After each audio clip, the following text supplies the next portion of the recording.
मनमोर.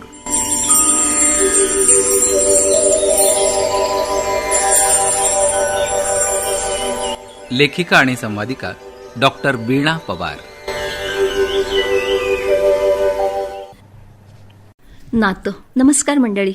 एकदा माझ्या दिराने आमच्या पवार घराण्याचा वंशवृक्ष तयार करायला घेतला. माझे सासरे, बहीण, भाऊ मिळून 8 जण.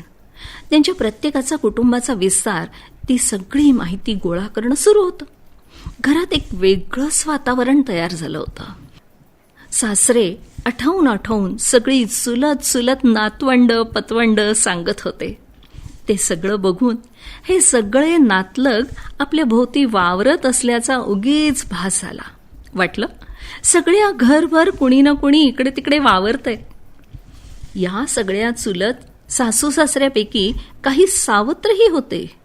मला हे बऱ्याच वर्षानंतर कळलं होतं. सगळ्यांचं एकमेकांच्याकडे जाणं येणं, धरून राहणं, या सगळ्यात तो सावत्रपणा मला कुठेच दिसला नव्हता. नकळत मी त्या इतिहासाची तुलना वर्तमान काळातल्या नात्याशी करायला हवी. आजकाल हम और हमारा एक नाही तर डिंक फॅमिली म्हणजे मूलच नको असाही जमाना आलाय. कदाचित पुढच्या पिढीतल्या मुलांना आत्या, मावशी, मामा, काका ही नातीच नसतील. कारण एकच मूल किंवा मूलच नाही असं असल्यावरती या पुढच्या पिढीला नातं मिळणारच नाही. मग चुलत काका, मामा वगैरे मंडळी लांबच राहिले.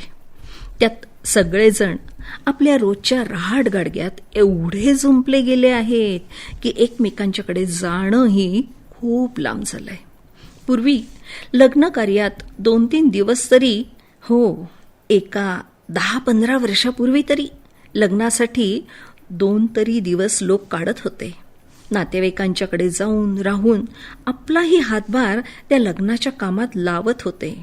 पण आजकाल सकाळी अक्षदा टाकल्या की जमेल तेवढ्या लवकरची परतीची गाडी पकडून आपल्या नोकरी व्यवसायाकडे प्रत्येकाला हजर राहायचं असतं. लग्नाला जाणं देखील कुटुंबातला कोणीतरी एक प्रतिनिधी म्हणून जात असतो. सगळं कुटुंब लग्नाला जाणं या फार जुन्या गोष्टी झाल्या आहेत. आमंत्रण पण कसं असायचं? सहकुटुंब सहपरिवार. पण त्या लग्नाला जाण्यामुळे आपले नातेवाईक भेटत होते. सुखदुःखाची देवाणघेवाण होत होती. तुम्ही म्हणाल आता मोबाईलवर बोलतोच की, पण एखाद्याला प्रमोशन मिळाल्याच्या बातमीवर भावा बहिणींचे पाठीवर पडणारे हात, यश मिळालं म्हणून पडणारी मिठी मोबाईलच्या आनंदात नाही मिळणार हो. काही वेळा नुसती पाठीवर पडलेली शाप बासकी खूप न बोलता खूप काही सांगून जाते.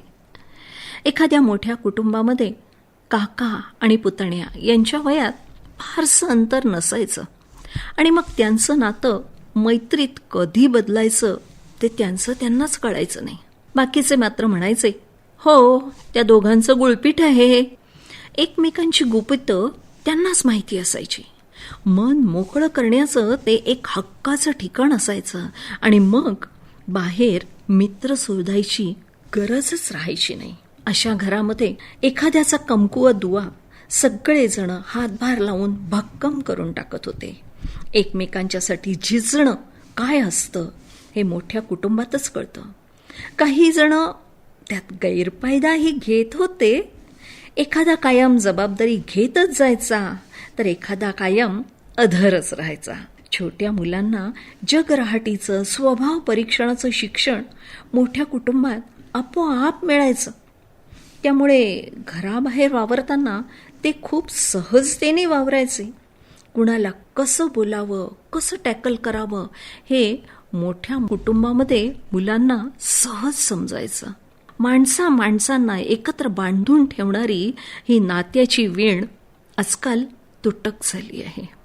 त्या वेणीतला नात्याचा एखादा टाका वेणला गेला नाही की विणकामाचं डिझाईनच बदलतं. तसं आता पुढच्या पिढ्यांच्या नात्याचं डिझाईन बदलणार आहे. त्यांना चुलत किंवा आते, मामे असे नातेवाईक फारसे राहणार नाहीत आणि कदाचित पुढे ही सगळी नाती त्यांना शब्दकोशातूनच समजून घ्यावी लागतील. नमस्कार मंडळी, मनमोर कार्यक्रम तुम्हाला सगळ्यांना खूप आवडतोय हे तुमच्या शेअर लाईकवरनं मला कळतंय. धन्यवाद. तुम्हाला आवडलेला हा कार्यक्रम फक्त तुमच्यापुरता न ठेवता तुमची मित्रमंडळी, नातेवाईक सगळ्यांना शेअर करा. आणि हो, माझा कार्यक्रम मनमोर डॉक्टर वीणा पवार हा सबस्क्राईब करा, म्हणजे नवीन आलेले व्हिडिओ तुम्हाला पटकन मिळतील. तुमच्या लाईक, कॉमेंट्स आणि शेअरबद्दल खूप खूप आभार.